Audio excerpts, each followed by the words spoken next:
বন্ধুরা, আমি ভালো আছি। আপনারা কেমন আছেন জানাবেন, কমেন্ট করে জানাবেন।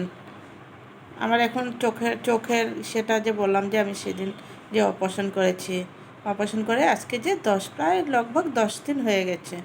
তাই আজকে ডক্টর ডেকেছিল যে আসার জন্য, তাই হসপিটাল গিয়েছিলাম। হসপিটাল যাওয়ার পরে ডক্টরের চেক আপ করলো, করে বলল যে না, তুমি এখন সুস্থ হয়ে আছো, চোখের কন্ডিশন খুব ভালোই আছে। এখন তুমি স্নান টান করতে পারবা, কিন্তু চোখে জল ঢোকাবে না।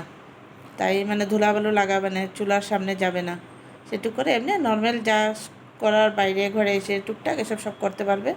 এখন তুমি ভালোই আছো। শুনে খুব খুশি লাগলো। ঘরে এসেই বললাম আজকে না স্নান করব, আজকে তো খুব ভালো করে স্নান করব।